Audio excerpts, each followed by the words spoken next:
EA Sports has already revealed some pretty important updates that are coming very soon for Madden 27, so we're going to talk about them in this video. A lot of things for gameplay, some franchise fixes that people are waiting for, new equipment, and more. And as always, if you're new to the channel, make sure to subscribe so that you're always up to date with all the latest updates and news for Madden 27 so you don't miss out on any important details. Now, I made a video about this last week as it pertains to College Football 27 because there's an update coming soon for that as well. We're about at that time where both games are going to be getting an update, but EA has already dropped some hints either in past blog notes or some of the devs or game designers on Twitter saying that we have fixes coming for certain things. So while the updates will contain more than what we're going to go over in this video, we do already know about some important things. Now, starting with gameplay, we have a couple of reasons to know about things that are going to be changed. Number one, they said that they were looking at specific things for the college game, and if they're going to address it in college, they're also going to most likely address it in Madden because the gameplay is very similar in both games. College may play a little bit faster and be tuned a little bit differently, but in terms of game mechanics or things that are overpowered, they're usually the same way in both, so if one's getting addressed for college, it's going to get addressed in Madden as well.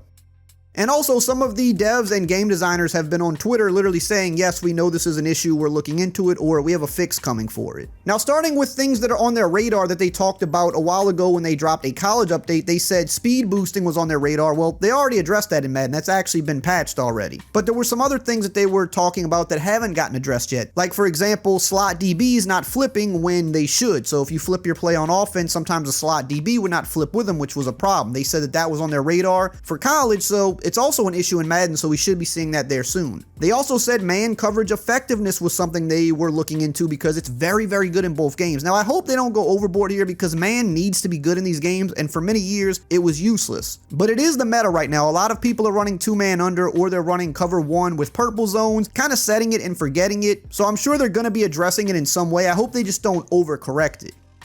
They also mentioned things like hurry up offense, sometimes resetting custom adjustments, which is bad, so we should see a fix for that coming soon. Coverage shells not always being respected. I've definitely seen this where you'll set your defense to a certain coverage shell, but it won't actually show it that way on the field. Those are all things that are on their radar, according to what they said for college, and these same things exist in Madden, so they're going to be addressed there as well. But these next things are even more important than that, in my opinion, and these are things that the official Mole has said on Twitter that they are looking into or that they already have addressed. And one of the biggest ones is aggressive run blocking. Now, this is also a problem in college as well. You set your offensive line blocking to aggressive in your coaching adjustments, and you get super blocking. But the issue here is not that the blocking is good, it's supposed to be. The issue is the downside of this is more holding calls are supposed to happen. If you put your offensive line blocking on aggressive, you do get more aggressive, better run blocking for sure, but it's supposed to also increase the chances of a holding call, which is the risk reward of using it. You shouldn't be able to put this on every play and just use it all game, and that's what people are doing because you rarely ever see a holding call. Maybe you see one a game, but the aggressive advantage of this far, far outweighs any of the negatives because holding calls in past games happened a lot more often when you set this to aggressive. So they already said they're looking into that and they're going to be addressing it. So pretty soon, aggressive blocking is probably going to be way too risky to even use. But along with this, there's also been the more recent discovery with aggressive ball carrier as well. So if you set your ball carrier to aggressive, they're supposed to break more tackles. But the downsides to this is that they could fumble the ball more. But the big issue is this is only supposed to apply to AI ball carriers, not the human ball carrier. That is a change that was made recently to where if you're controlling the ball carrier, he's supposed to act as normal. But the aggressive ball carrier is also working for the human controlled player. And if you've watched any games, especially on the competitive level, people have this on all game and their running back is breaking 2 to 3 tackles every single play. And official Mole said that he's looking into it, so this is also something that maybe not in the next update because they've just kind of discovered it, but pretty soon that's going to be fixed as well. And official Mole also mentioned things like the contains that are almost unblockable, and I think this is an issue in both games, but it's become more of an issue with Madden because that's where comp players play predominantly now, and contains really just do not get blocked very well in this game. They're the best way to actually get pressure on the quarterback, which in reality, contains are supposed to focus on containing the quarterback, keeping him in the pocket, not letting him scramble out, but contains are kind of acting as this super pass rush kind of angle now, and the offensive tackles just aren't getting deep enough to block those contains, and they're just coming in untouched a lot. He said they're already looking into that and they got a fix coming soon. So if you've been relying on the contains, that's about to go away. And with all these constant gameplay changes and meta changes, if you want to stay ahead of the game, you got to check out civil.gg. If you're tired of losing to random nonsense online, losing franchise games, or even just games against your friends, this is the place you need to be. In the last 2 years, 96% of members say they've won way more games simply by joining. And inside, you'll get the exact schemes, full offensive and defensive guides that the best players run. Use code ERIC for 30% off. Link is in the description and in the pinned comment below. Now, when it comes to franchise mode, we already know that there's a number of fixes that have to happen here, just like every year, unfortunately, but the big one that they've already talked about is the issue that people are running into in multi-user online leagues, where for some, their league keeps crashing and they can't advance. Now, they have put out a hot fix on this a few days ago, and they said, we've deployed a temporary solution that should allow impacted multi-user franchise leagues to advance. As part of the solution, weekly recap will be temporarily disabled while we continue working towards a full fix. We're targeting to restore weekly recap before the NFL regular season kicks off, which is in about 2.5 weeks. So at least they got kind of a temporary fix out there so people can actually play their online leagues. I don't think this was infecting every online league, but it was definitely infecting quite a bit because I saw a lot of people talk about it. And while the temporary fix is cool, the full fix should be coming very, very soon that will restore the weekly recap, which in my opinion is pretty important to the online leagues because it kind of helps tell the story week to week of what's going on in your league.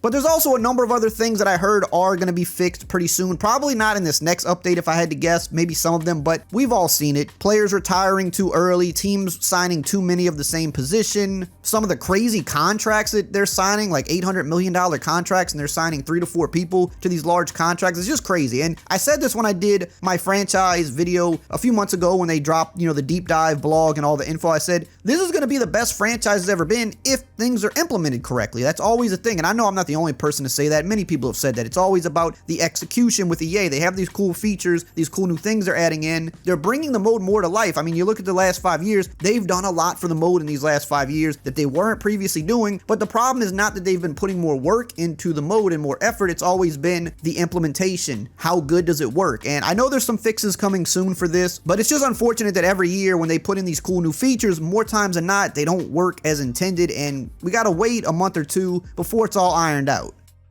Now, the next thing we know is coming really soon are the new NFL rivalry uniforms because Nike is going to be revealing them this week, I believe on the 25th, Tuesday. I've been seeing a lot of teams kind of post teasers about this. They're going to be revealing the new rivalry uniforms. If you remember last year, this was a new thing and they do it for 2 divisions each year. This year, it's going to be the AFC South, which means the Colts, Texans, Titans, and Jaguars are going to be getting their new rivalry uniforms. And then the NFC North, which is the Bears, Vikings, Packers, and Lions. They're going to be revealing these in a few days, so whenever the Madden update does drop, it should have these new uniforms in there, which was the same case for Madden 26. Once the NFL revealed them, we saw them come in the Madden update that followed shortly after. Now, in terms of equipment, we do know that some new equipment is going to be coming as well, and I talked about this in my college football video that I did last week because Equipment Guru has kind of hinted at some things coming. Now, he hasn't said specifically, yes, a certain thing is coming, but when people are asking him about things day in and day out, occasionally, he'll kind of drop a hint that doesn't confirm that it's coming, but it kind of does at the same time. He kind of does it in a slick way. If somebody asks if a specific thing is coming, he might say maybe or something like that. Typically, over the years, that means that that thing is coming. And we've heard him say this about things like some new cleats because we saw at the beginning of the year we didn't get a whole bunch of new cleats outside of Adidas. But we know there's a bunch of Nike cleats we've been waiting for dating back to last year. And he has said at one point or another that some of those new cleats will be coming soon, but he wouldn't specify which ones. But we know that we're missing a handful of Nike cleats like the foam posits, maybe the Jordan 4s. We saw those debut last year. The Kobe cleats, we've seen more people wearing those.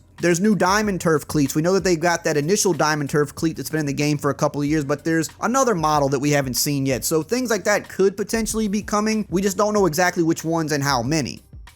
He's also alluded to new face masks coming for helmets, which is something we always like to see because every year we see new face masks. We see more players getting custom face masks. And he's hinted at specifically the Axiom helmet, the F7 Pro will be getting some new stuff. He also has alluded to certain custom ones like Brian Burns' Spider face mask. He had it for one of his older helmets, but I think he's now since switched helmets. So we should be hopefully getting the mask for that. I've also seen him allude to the Max Crosby custom face mask coming as well. We saw Ruben Bain just debuted one, so maybe eventually we'll get that, but probably not too soon since he just debuted it, but probably see that at some point as well, I would imagine.